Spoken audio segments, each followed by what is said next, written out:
Hello, everyone.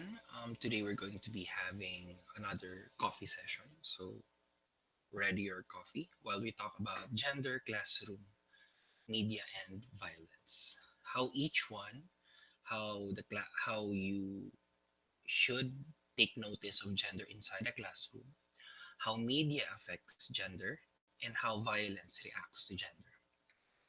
So, let's get to it. So, for today, we're going to be having several objectives. So, medyo marami siya, pero don't worry. These are very specific objectives. That's why it's quite plenty. No? So the first thing is we have to identify the roles of the teacher and students in a gendered friendly classroom. Next is we are going to be having an enumeration on ways on how to respond and prevent bullying. We are to enumerate solutions to gender bias in the classroom. We are to identify different ways on how peers and teachers contribute to gender differences. We are to identify the participation and influence of women in media. We are to identify the portrayal of women in media. We are to explain how media affects behavior and attitude towards gender. We are to identify the different examples of gendered violence. We are going to be familiarizing ourselves with the concept of vow or violence against women.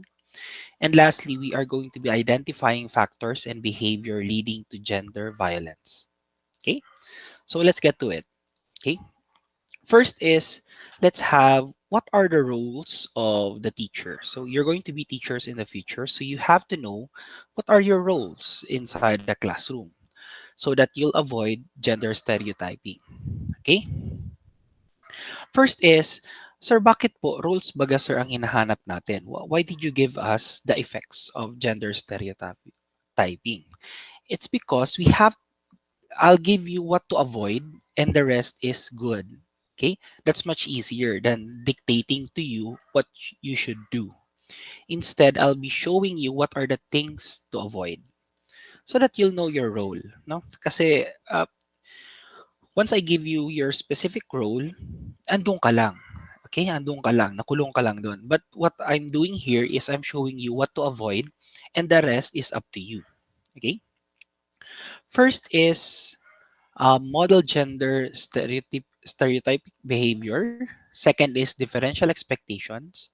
Next is marking gender as important. So ano ba to sir pinagkaiba-iba nito? Okay, let's start with model gender stereotypic behavior. Okay, this model gender stereotypic behavior, a good example of this is when female teachers, for example, often exhibit a math-phobic behavior. 'Di ba? Ano ba yung math-phobic behavior? That females are not good in math. Males are good in math. So females are more artistic and more creative. Okay? So we have to avoid these biases. Dapat hindi tayo stereotype na pag lalaki magaling sa math or babae mahina sa math. So we have to remove that notion in our head. Next is differential expectations. Ano ba to sir differential expectations? Okay, differential expectation is more on it centers on the idea that there's a built-in characteristics for male and built-in characteristics for female. We have set of skills for male and set of skills for female. Sir, parang parehas nung una. Iba po. Kasi yung una po, model. Okay, model. May ano tayo, may basis. Like this is the absolute rule. But here, we are talking about the skills and characteristics and behaviors. Okay? Example of this is um, construction sa lalaki and then creating dress up for babae. So para saan ba 'yon? Magbibigay ka ng activity sa babae ganito, sa lalaki ganito. Okay po? So we are actually making stereotyping there. So pag sweeper sa labas puro lalaki or pag gardening puro babae, that's not good because we are already assigning specific skill and behavior to a specific gender. So we have to avoid that, okay? Lastly is marking gender as important, okay? Marking gender as important. Important ba talaga ang gender? Yes. Unconsciously, some teachers do take note of the gender as important to what they are going to be doing. Okay. So let's say you're doing an activity. So specific lang para sa boys and an activity specific for girls para sabihin mo sa sarili mong fair naman. But in fact, it's not fair. Okay? One more thing is you are having connotations na magugulo ang mga lalaki. They are noisy. They show bad behavior during discussions. So these are marking gender as important. When you, let's say you're going to be looking for a representative to send in a seminar, representative to represent your class. Typically, female ang team pinapadala. Bakit? Mas behave daw, mas neat daw, mas studious when it comes to that. But in fact, gender is not important. I can tell you this because my last senior high school, um, it was a female dominated class, no? Ang mga magugulo po si mga babae, ang mga behave po si mga lalaki. So I was enlightened there, no? So yun. So we have to avoid these three. Okay? So wag kang gagawa ng model, gender, wag kang gagawa ng wag mong kakaibahin ang mga expectation mo sa kada isa. Wag mong iti-take note ang gender. Mapapansin din natin when we look at our class records, class list, some class list separates the male and female students. Mapapansin natin, 'di ba, sa class record. Even my class record, no, separated ang male and separated ang female. Bakit gano'n? That's actually not good. So learning this, I have already changed my class list. My class list is now listed as alphabetical lang talaga, hindi male first and then female then. Okay? So that's the role. That's those are the things that you have to avoid to avoid having stereotyping in the classroom. Okay? So as teachers, avoid these three.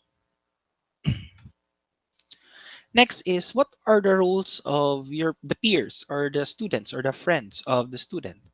Okay, dalawa lang ang role niya. Pero although dalawa lang ang role niya, this is very heavy. This is very influencing. Bakit po very influencing? Because the student will spend more time with co-student rather than the teacher. So ang socializing time sa peers ay mas marami. Kasi after class, still minsan magkakasama sila. Before class, magkakasama sila. Vacant, magkakasama sila. That's also the reason why peers play a very important role in gendered friendly classroom. Okay? So they only do two. First is producing, second is reinforcing. Ano ba yung sir producing and reinforcing? So, shinortcut ko lang siya in one word, no? Para mabilis matandaan. They produce the attitude. They also reinforce the attitude. What do you mean by produce the attitude? They produce a gender, either good influence, good ang mabigay na behavior or attitude towards gender, or bad.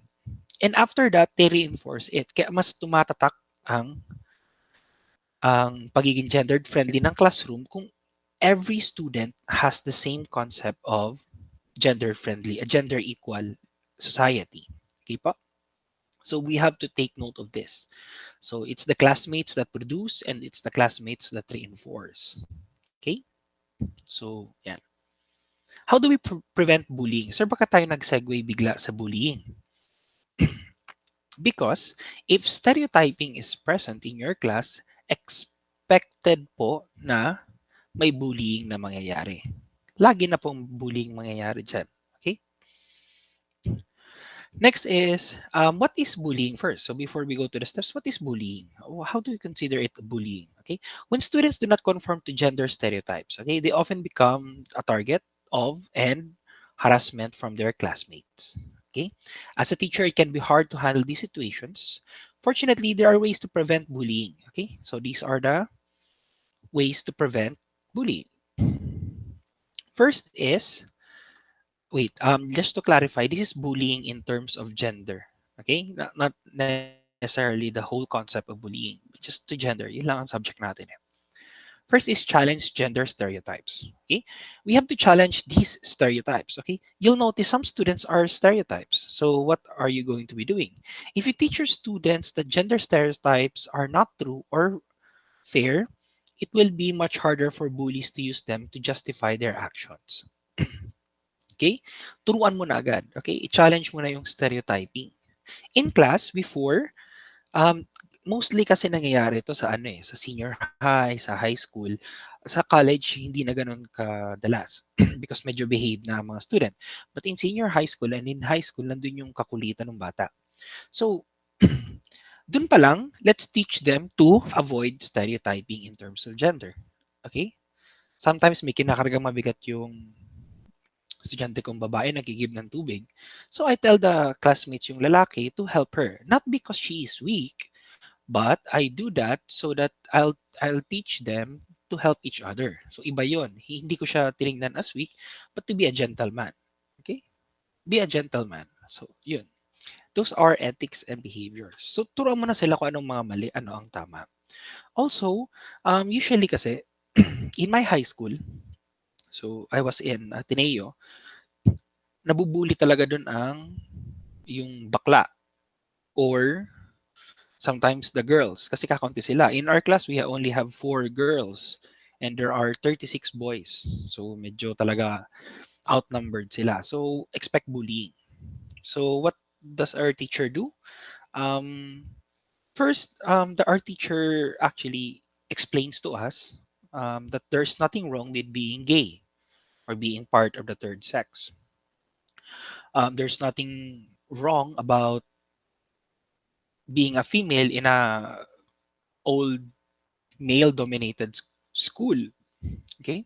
So anong ginagawa ng teacher namin doon? Doon pa lang tinuturuan na kami na there's nothing wrong with that kasi ang ginagawa niya um, yung mga bully,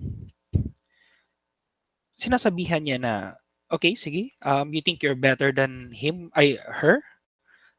So papakita mo nga sa exam. Okay? But unfortunately, medyo mataas yung exam nung bakla at nung babae. So, wala siya nagawa, no?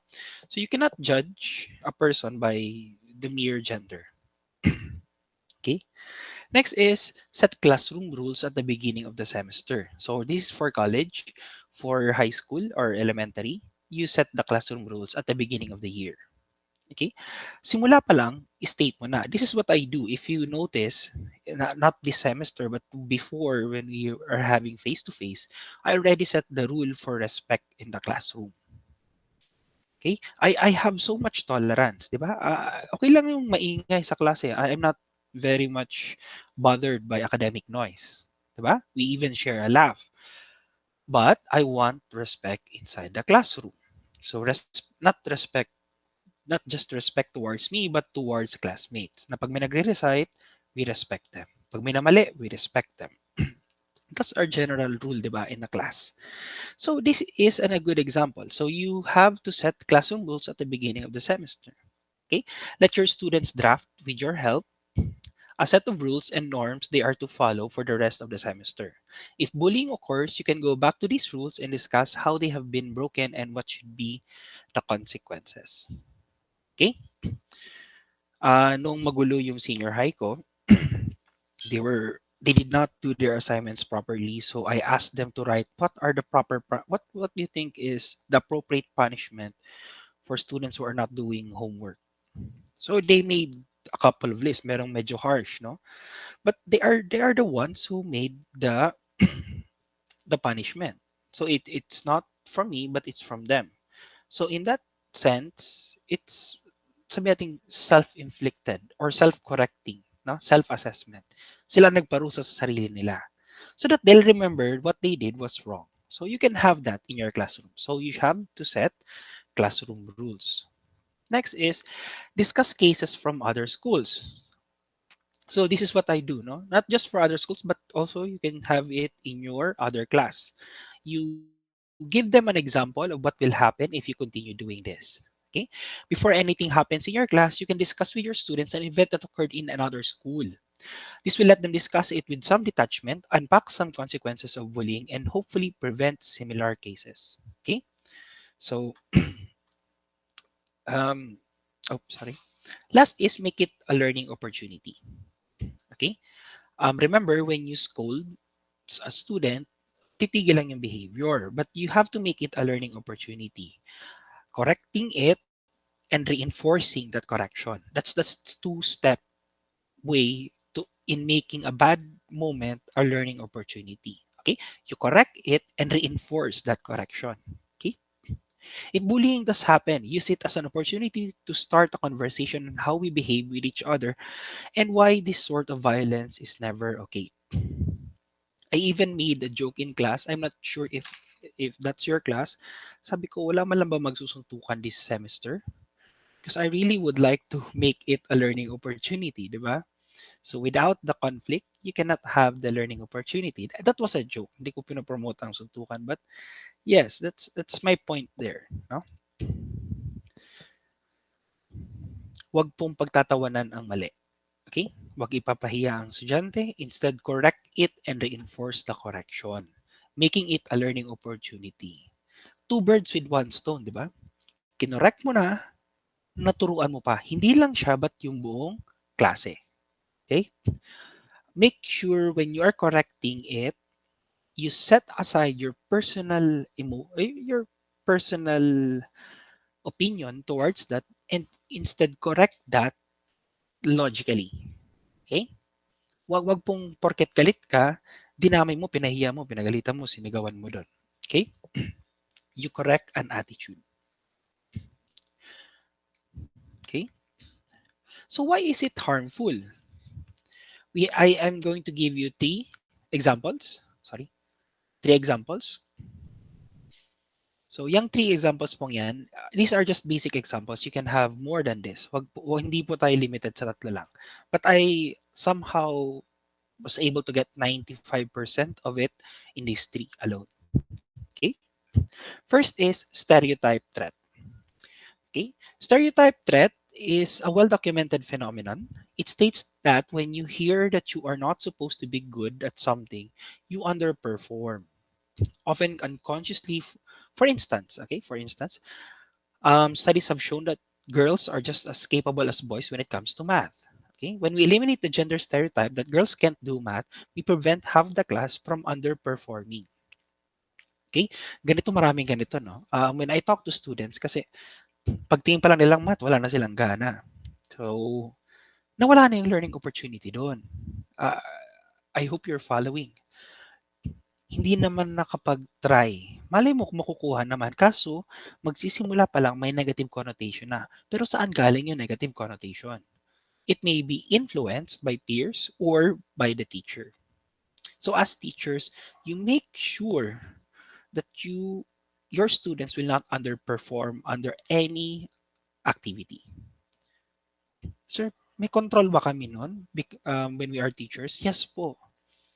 Make it so that they are motivated in doing things. Okay? Hindi po yung simula pa lang. I remember this, no, one time. I asked my students to write.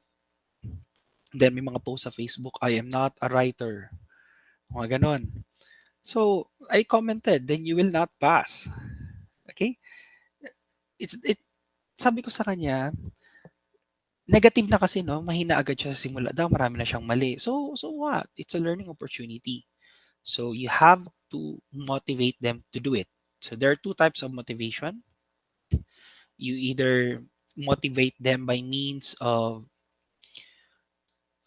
reward, punishment, or motivate them in terms of intrinsic. So it's extrinsic and intrinsic motivation ang pwede mong gawin. Pumili ka dun sa dalawa. Okay?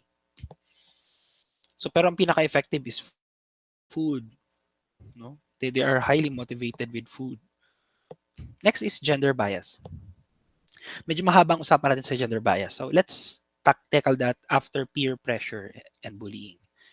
So unahin muna natin itong peer pressure. Mali yung order ko. So peer pressure and bullying. This may also be harmful. This is also harmful, no? Children are so often exposed to gender stereotypes in their textbook, through media, etc. Marami pa. So they start believing that everything else is wrong or not normal. This can be the result in bullying and harassment directed at students who do not fit the stereotypes by teaching students that these stereotypes are not accurate. Okay, you can teach them to embrace the differences between them and respect each other. Okay, so regarding this peer pressure and bullying, this is very harmful dahil yung pressure building up is subtle. Yun ang yun ang nakakatakot sa students, no? Yung pressure na hindi nakakalabas, it will explode. Okay? Either it explodes or implodes.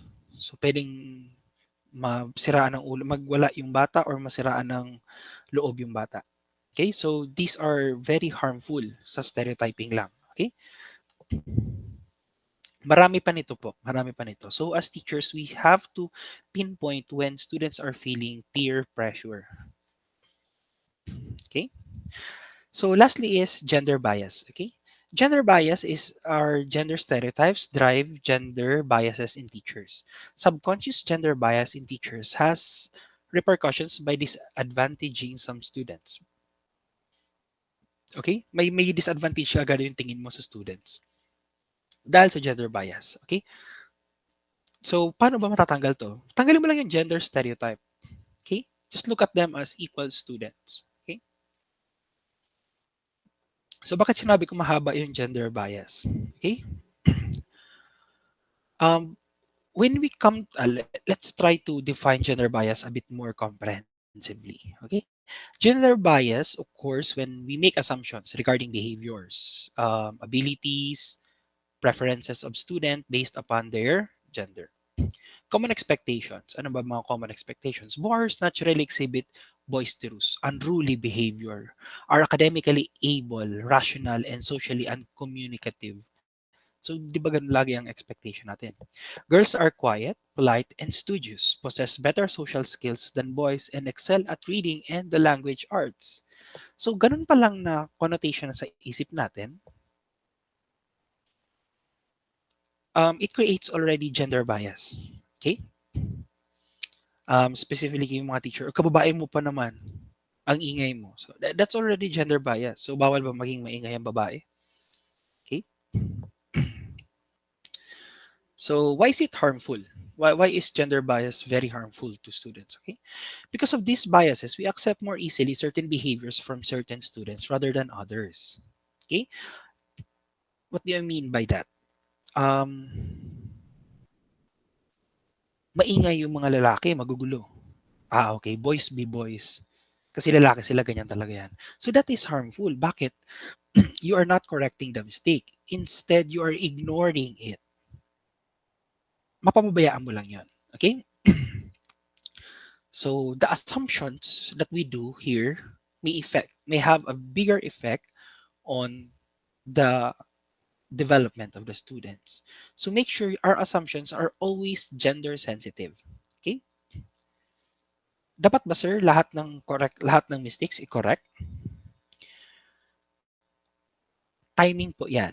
When you look at your experience, when you're teaching, there's a time to correct mistakes and there's a time you let them do the mistakes. Bakit po you let them do the mistakes? Kasi alam mo, in the end, marirealize nila yon. Okay? Alam mo, in the end, marirealize nila yon. Pero yung mga mistakes na dapat mo-correct on the moment, right at the moment, you correct it. Okay? Okay? So let's proceed, no? What are the things that we could do? So, bakit ganito? Bakit sir, parang nagpo-prof ed na tayo, bakit nagtuturo ka na ng mga gagawin ng teacher? It's because para sa tong subject na 'to. This is for you to become a good teacher, no? To take notice of gendered classroom. Okay? So to have a very academically conducive classroom. Okay? So maganda ang sa yung atmosphere sa loob ng classroom. Because sooner or later, when you become teachers, you'll be having your own class. So advisor ka, you have your room, you have your students. What are you going to do? Ano ba ang itsura ng klase mo? So this is one part of it. Na? So here, I'm going to be sharing with you a problem, and then I'm going to be showing you possible solutions. So once again, possible solutions. So hindi lang limited sa solutions na to. Okay, first is, para matanggal yung bias, asking and answering questions. What do you mean asking and answering questions? Yes po, we have to take note on how we ask and answer questions. Okay? Target students typically call out answers to the questions, denying other students the opportunity to engage in dialogue with the teacher. Okay? As teachers, we tend to ask target students more complicated questions, and we are often willing to work on them to reach the answer if they do not get it immediately. Example, by breaking the problem into smaller questions. I do this in class, di ba? Or when a student is having a hard time answering my question, I divide the question into a smaller part. I try to rephrase the question to make it a bit easier to digest so that to help them reach the correct answer. Conversely, if another student fails to answer the question, we are likely to ask as target student to provide the answer. Di ba sinabi ko na to before? Once I call a student na hindi niya alam, I will not call another student because it creates bias. Which students do you frequently solution? Okay, you have to observe which students do you frequently interact with. Who are the target students in your class? Do you ask complicated questions to both boys and girls? Okay, you ask yourself that. Do not allow students to call out answers. Rather, pick the students yourself, deliberately alternating between boys and girls. Okay? So asking challenging, when I say alternating between boys and girls, hindi porke tumawag ka ng boy ngayon, girl naman. Okay? Just make it fair and random. Not necessarily one-sided po. Okay? So let's say you only have, may dalawa lang babae. So you have only two girls in a 40 class, 40 students sa isang class. So there are 38 boys. So magpapareset kang 10, tig 5 yung dalawang babae. So hindi po ganon. Okay? You make it random. Asking challenging questions to everyone. So if they cannot answer, guide them by breaking down the question in simpler steps. Okay? Di ba walang nakasulat na call another student? Pag hindi po kayang sagutin, you ask them simpler questions in simpler steps. Okay? Next is giving feedback. Our gender bias are reflected in the praise and feedback we give to our students. Studies have shown that girls receive less meaningful and less critical praise than boys, while boys' work is described as unique or brilliant. Girls' work is often undervalued, no? Ignored or praised for its appearance. This means girls do not receive feedback on their work that could help them improve and learn more. Okay? So what is the solution for this? Before praising a girl's work for its appearance, think about its content and put your feedback on that first. Okay? You can praise the appearance of the student's work, but it should not be the focus of the feedback. Ask yourself, would I give the same feedback if this student were a boy, a girl? If the answer is no, try to understand why. And change your feedback so that it only reflects the student's abilities, not their gender. Remember we had a code, di ba may code kayo sa class? Why did I do that? So that I'll avoid biases. Okay? I have I know some students more than other students. Kasi dati ko silang student. So to avoid that, I made a code para pantay-pantay lahat. I don't care if you are my previous students or you are my new student, I will grade you as you perform. Kaya ako gumawa ng code. Okay? Para hindi ko na makita sa class list. Kasi pag nakikita ko sa class list, baka maapektaran ng aking participation grading, ang grading ko sa recitation, baka medyo mas strictohan ko sila. Actually, what is happening is the students that I knew before, I'm more strict to them. Kasi kilala na nila ako, ganun pa sila, di ba? So that's why I'm more strict to them. But to avoid those things, I made a code. Okay? Next is pacing the class. Okay? Pacing the class is, when we say pacing, yung speed. No? Target students are often used to maintain the pace of the class. For example, when posing a question to the class, we may encourage target students to call out answers in order to keep the lesson moving, rather than wait for other students to proceed the question and provide an answer. This short wait time is determined, di ba, detrimental to learning. Target students might also call out answers without direction from teachers, meaning that fewer students, especially girls, engage in the lesson. Okay? How do we solve that? Wait 3 to 5 seconds before choosing a student to answer a question. More students will engage with and improve their understanding of the content. Next is still ask questions to target students but to prevent them from mono- monopolizing the class. So that's also the reason why pag may sumasagot na isa lang na student, siya lang talaga nakakaalam, I tend to ask other students to respond, not only that student. Um, I do this, di ba? When you, if you can still remember our previous lessons, I wait 3 to 5 seconds before I choose a student. Di ba nandun yung thrill? I mean, yung panic, no? Yung panic. Bago tayo naggumawa nung ano, nung recitation na style, yung moving, moving, moving. Even before that, I call out questions. I shout a question and then address it to the class. And then I call a random student. Pero before I call a random student, I wait 3 to 5 seconds. Bakit po wait 3 to 5 seconds? It's because um, it gives them time to think. Mapapansin natin po, when I do my class, I don't call on the student and then throw the question. Kung iisipin natin, di ba? I don't call on student and ask a question. What I do is I tell the question and call the student. Always the question first. Never forget that, okay? Always the question first. Kasi pag tinawag mo, parang feeling ng student na trap na siya. And I hate that feeling kasi nung student ako ganun din eh. I'm not saying sa college but even in high school, yung bigla kang tatawagin, hindi mo pa alam yung question. So tumayo ka na, para kang execute, di ba? You stand and then you wait for execution. So you ask the question, you wait 3 to 5 seconds, then you call the student. Okay? So those are the possible solution. Next is teacher's authority. Okay? Risk-taking behavior in boys, such as challenging teacher's authority, is expected and at times praised. Conversely, assertiveness in girls is viewed negatively and labeled unfeminine.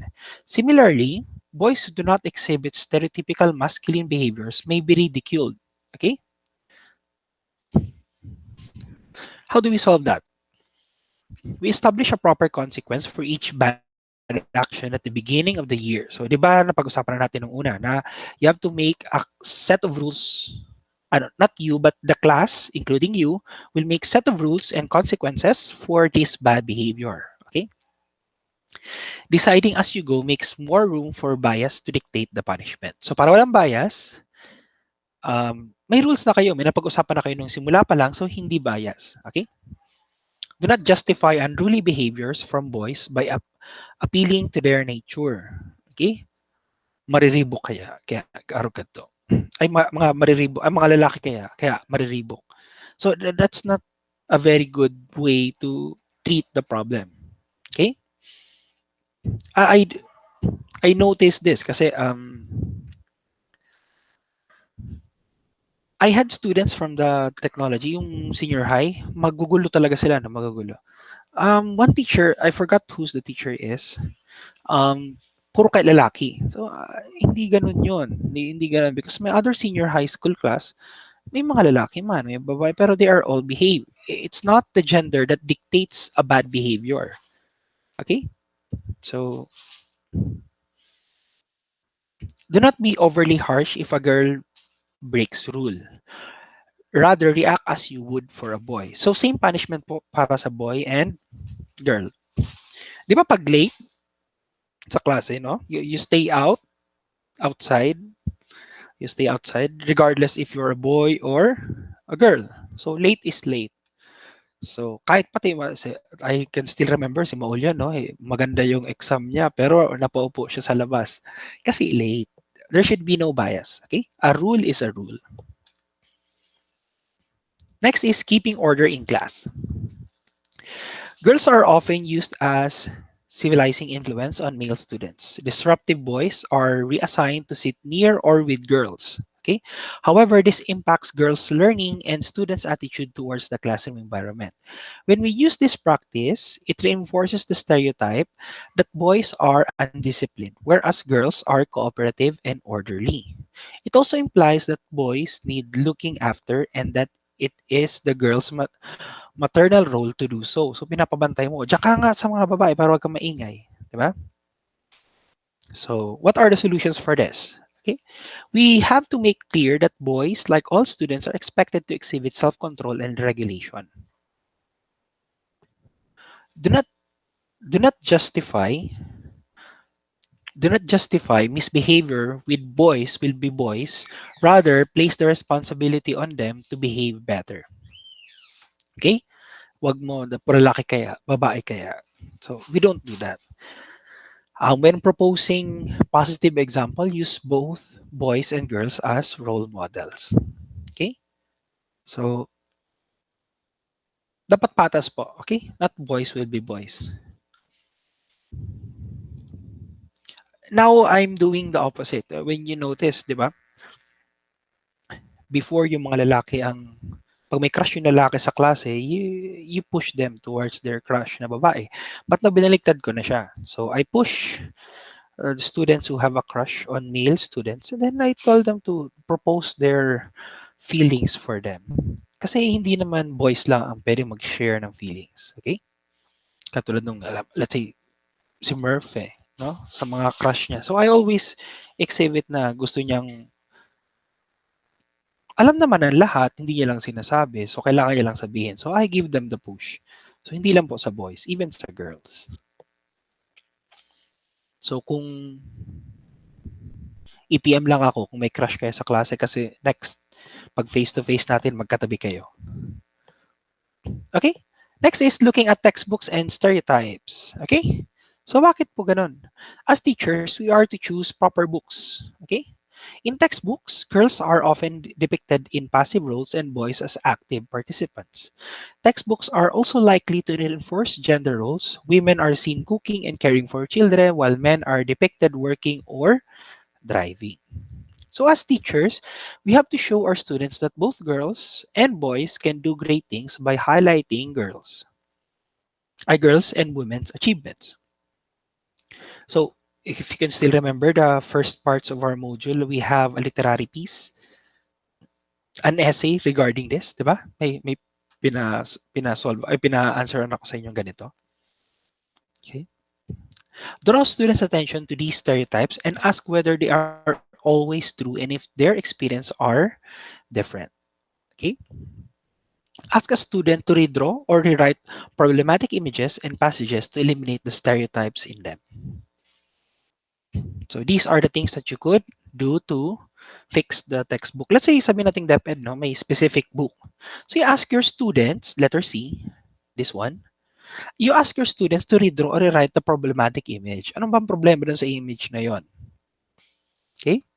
So, magkaroon kayo, no, you are free to interact with the book and at the same time edit the book if hindi siya ganun ka-conducive. Next is removing bias from the assessing method. Okay? This is for assessments, performance, authentic assessment. So, pili ka lang po dun sa dalawa kung alin po yung gagamitin. But make sure it's not gender biased. Okay? The style and type of assessment can also be gender biased. Okay? For instance, girls are not encouraged to explore risk-taking behaviors and often do not guess on a multiple choice test. Even if they are not penalized for incorrect answers, okay? On the other hand, if boys are uncertain or do not know, they will guess an answer, di pa machamba na lang sila. This means that girls are less likely to complete multiple choice exam than their male peers. So what are the solutions for this? Madali lang po. Use tests with a variety of question types. Okay, may short answer, may problem solving, may multiple choice, etc., etc. Okay, to eliminate gender differences in student achievement. Also, this will help you measure more accurately their performance in class. Okay? Kasi may mga magagaling talaga sa essay, may magagaling talaga sa multiple choice. So to have a balance with that, you add more types in the exam. Kung pwede ka magpa-drawing, pa-drawing ka pa. So para hindi monopolized, hindi lang isa yung nagdo-dominate. Okay? Next is media and gender. Coffee break. Coffee break muna tayo, guys.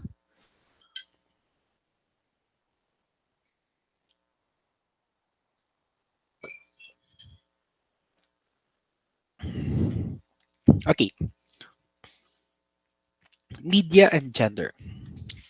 Participation and influence on women in the media. We are going to be having that. Media content and portrayal of men and women in the media. Changing attitudes and behaviors. Okay. So, what is the participation and influence of women in the media?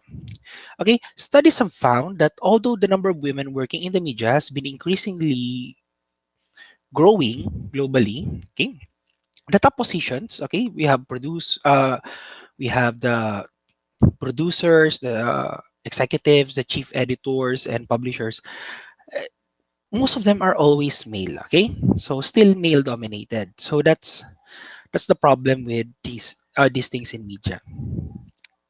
The level of participation and influence of women in the media also has implications for media content. Female media professionals are more likely to reflect other women's needs and perspectives than their male colleagues. Okay, it is important to acknowledge, however, that not all women working in the media will be gender aware and somehow prone to cover women's needs and perspectives. It is not impossible for men to effectively cover gender issues. So, tingnan natin ang ating local media. When I say local, our national media pala. Not international. National media na muna. So, tingnan natin ang mga program nila. Magandang Gabi Bayan is a Saturday news event. Okay. Rated K is Corina. So, that's a female and a male. Tingnan natin kung anong nire-report nila. Di ba magkaiba? Okay? Di ba? Corina is more on the rated K is more focused on things that are entertaining. When I say entertaining, yung jolly, happy, ganon. And yung Noli de Castro naman ay male. Siya ay male. So, therefore, the activity there is more on the news. Okay? So, we have to avoid that. Next is media content and portrayal of men and women in the media. Paano ba natin pinapakita ang men and women sa media? Okay? We have fair gender portrayal in the media. It should be professional and ethical. Okay? Similar to respect for accuracy, fairness, and honesty. Okay? Dapat ganun, dapat balanse. Sir, di ba media is bound by these rules? Yes, it is bound by these rules, but we cannot remove the subjective assumptions of gender biases in this. Okay? Medyo mahirap tanggalin yun. Lalo na kung lahat kayo lalaki. How will you create fairness and honesty and accuracy if all the members are male or male-dominated ang ratio? Okay? I have here an article. The Global Media Monitoring Project finds that women are more likely than men to be featured as victims in news stories and to be identified according to family status. Di ba? Uh, how many cases of rape have you heard of, ay, not rape, but abuse of females being abused in the news? So medyo marami. Compare it now to males being abused in the news. Halos wala or kung meron man limited. Di ba? Why is that so? Sasabihin ng iba, mas marami naman kasi sir yung isa. Hindi po mas marami yung isa. It's just that we only cover females as being abused, as helpless creatures. Yun ang portrayal ng media doon. Okay? So, um, we have to make fairness, okay, in men and women in the media. Hindi porkat puro women ang sa yung news, that means you're already fair. No, it's not. It should be balanced between men and women. Next is changing attitudes, okay? So the main role of media and gender is changing attitudes.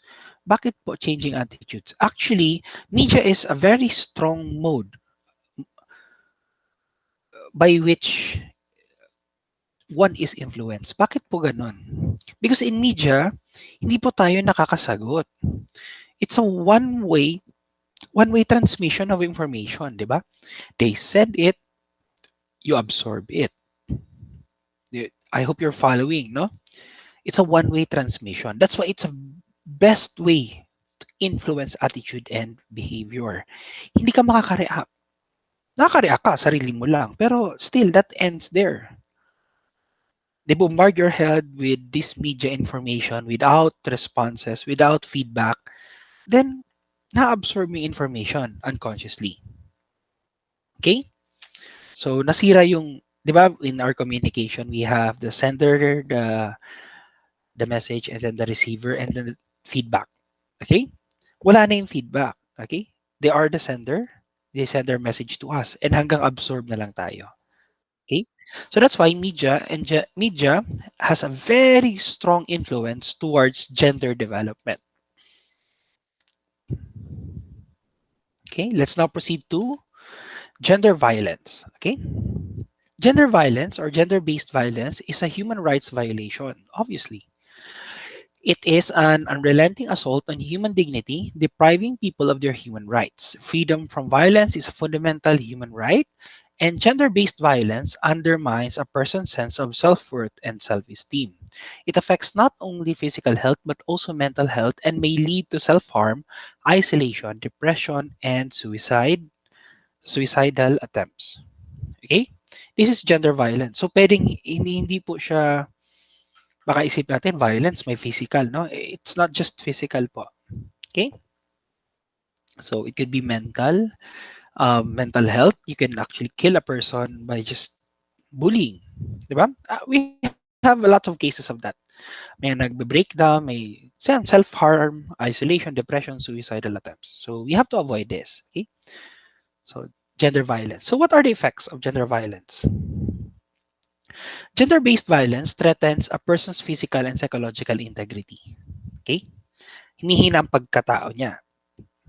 Okay? We have kumbaga kung when we measure a person, okay, yung buong pagkatao niya binababa mo.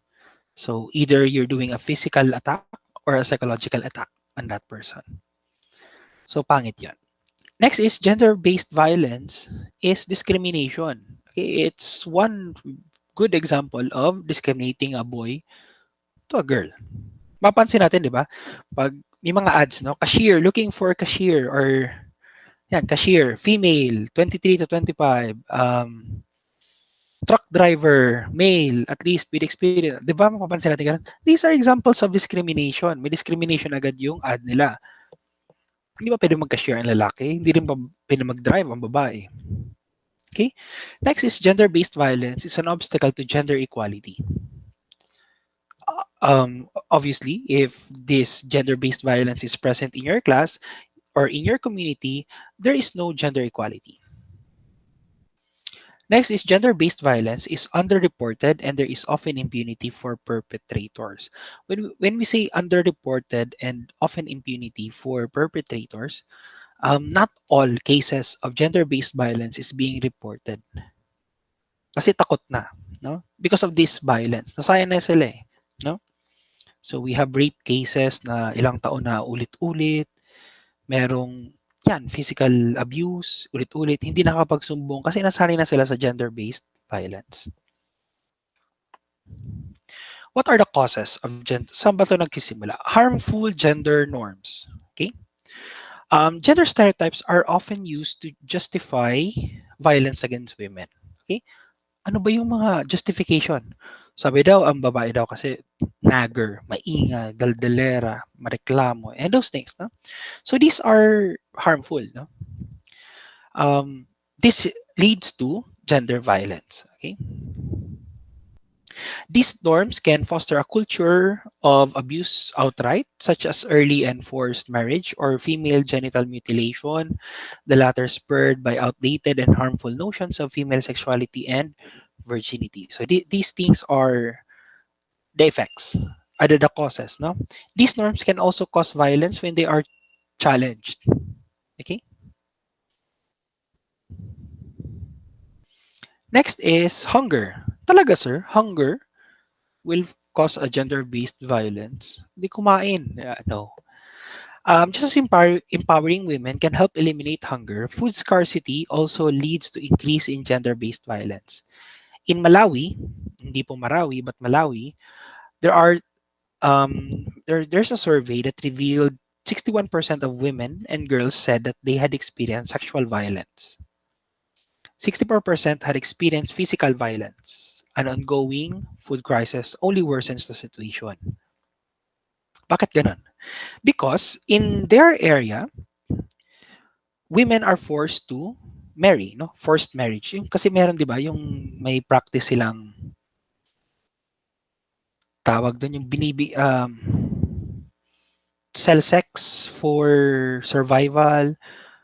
Um, the families force their daughters to marry a rich person. So these are violence, no? Dahil po sa hunger, dahil sa poverty. Ano?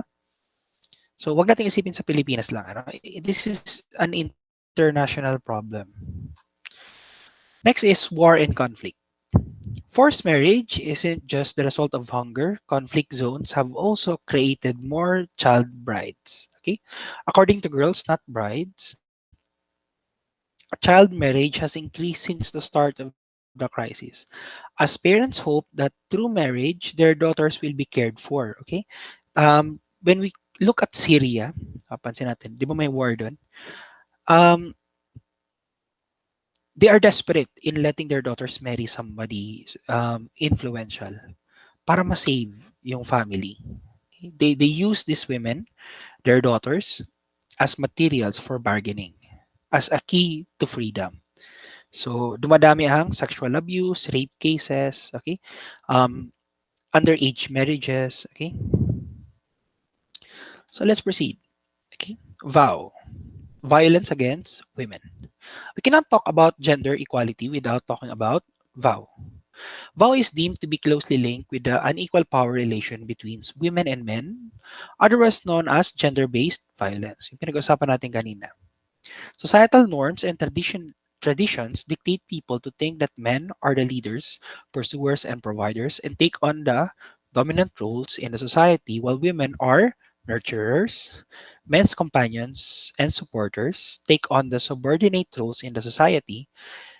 This perception leads men to gain more power over women, hence, becomes a form of men's expression of control over women to retain power.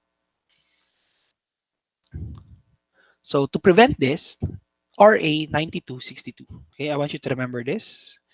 Malabas to sa let. Okay?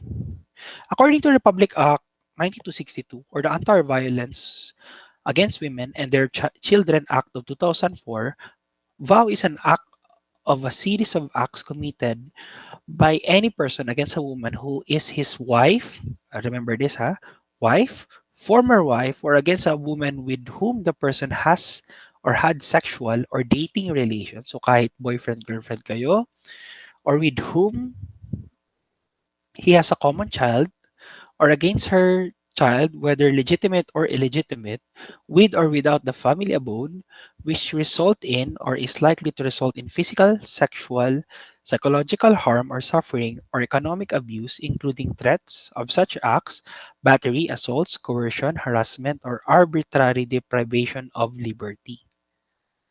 Okay? So medyo mag-ingat po. Especially mga boys, no? When we control our girlfriend, ay wag-wag na wag sasaktan. Even the girls, no? Wag na wag sasaktan dahil kasali po ang dating relationship dito. Psychological harm, physical harm. Okay? deprivation of liberty. Okay, so okay. Next is what is the impact of vow? Let us before we proceed to the impact, let's have a generalized idea. What's the total scope of this? Okay, physical violence or the act that includes bodily or physical harm. So anything physical. Next is sexual violence or the act that is sexual in nature, committed against a woman or her child. Next is psychological violence or the act or omission that causes or likely to cause mental or emotional suffering of the victim. Economic abuse or the act that makes or attempts to make a woman financially dependent. Okay? When I say financially dependent, do you remember yung kitakla ba yun? Yung babae, ang reklamo niya, pag walang sex, walang pera, di ba? So this is an example of that, the last one that I told you. The economic abuse or the act that makes or attempts to make a woman financially dependent. So para para makapag-sex ako, um, I deprive you with money. So you'd become dependent on me. Hindi ka makakalayo, hindi ka makakahiwalay, di ba? So, what are the impacts of law? Ano bang nangyayari dito? Vow strikes the personhood of women. It does not only affect women's physical and reproductive health, but specifically their mental and emotional state. Okay? It protects their mental and it affects their mental and emotional state. It has caused women to feel ashamed and to lose their self-esteem. It threatens women's personal security. Okay, medyo bumababa ang self-esteem nila. Also, vow limits human development. Okay, it's not just for men, but also human development. It jeopardizes women's health and curbs their capacity to participate in social development. Working women's productivity decreases due to frequent absences resulting from vow. Vow is responsible for 1 out of every 5 healthy days of life lost to women of reproductive age. Okay, next is Vow further drains the country's financial resources. Talaga, nakakahigop ba ito ng financial resources? Of course. Kasi po, last 2002, almost 6 billion pesos was allocated by the government for the VOW survivors. This amount covered the medical treatment of VOW injury, psychological therapies, programs, maintenance of shelters, cost of legal and court proceedings, training costs of service providers, and other indirect social costs to family members of VOW survivors and perpetrators. Okay? Ang sabihin ng iba, ay nagsayang ng pera, hindi po nagsayang ng pera. We used money to give a very mild solution to the vow, to the women who are violated, to the women who are abused or harassed. So nagsasayang ng pera ang gobyerno dahil dumadami ng dumadami ang victims of vow. Okay? Next is vow is an issue of governance. Okay, a state promotes good governance with it makes available effective remedies to eliminate vow in the homes and communities and in the state. Okay, so thank you. If you have questions, don't forget to message me. Also, please check your module for the activity in detailed lessons and descriptions. Okay? May mga activity po dyan. Medyo mahaba-haba yung iba. So, I suggest you start working on it. So, if you can submit it by January 4, then that would be great. But if not, January 22 would be fine as well.